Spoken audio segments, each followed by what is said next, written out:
In this video, we're going to discuss some of the fundamental principles of null hypothesis significance testing. Null hypothesis significance testing is one of the most important ideas for you to understand any of the studies done in psychology. So here is how it works. You start with what's called a null premise, and this is sometimes abbreviated as HO, with the O being a kind of subscript next to the H. The premise of a null hypothesis is that there is no association between variables. So, for example, if you're testing whether a new treatment works for helping people with a mental illness, the null hypothesis would be there's no difference between the group that gets that treatment compared to the control group. Or if it's a correlational study, you'd say there's no correlation between the variables. So that's where we start, with the premise of no association. Then we collect data, and if the data turn out to be very extreme, then we can conclude the null hypothesis is likely false and we should reject it. So let's imagine I have a distribution of values that my data could fall on with 0 in the middle. If I observe data with a mean indicated by the orange line, those data are not very extreme because the mean is pretty close to 0. This would likely be because the null hypothesis is true. The data are simply not very extreme, and we don't have a significant effect. So we would keep the null hypothesis, again indicated with the H subscript 0.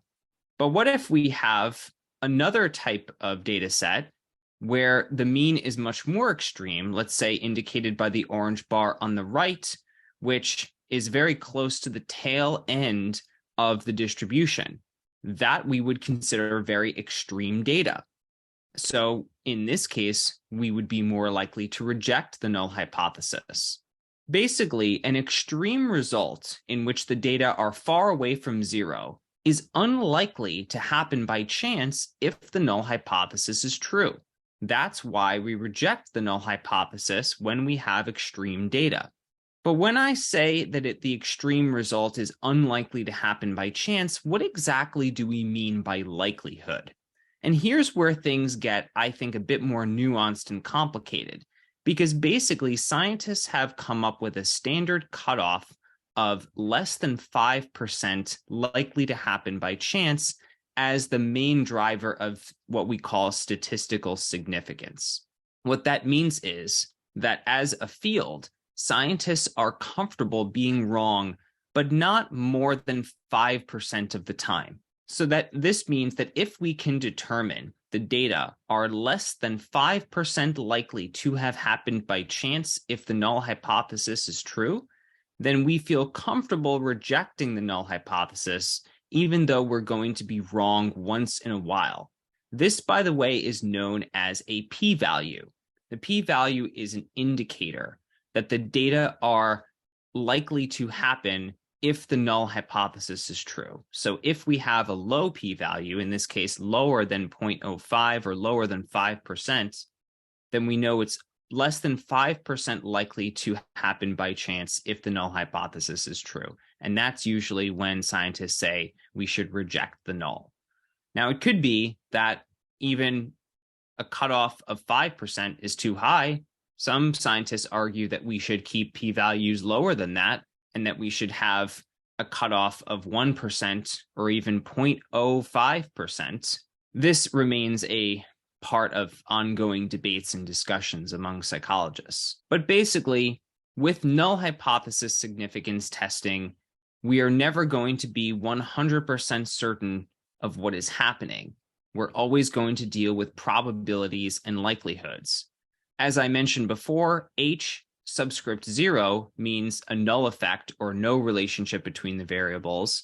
And sometimes you'll see H underscore A or H underscore 1 to indicate the alternative hypothesis that there is an association between variables, either a correlational relationship between variables or something experimental. So in the chart below here, we have a series of possible outcomes.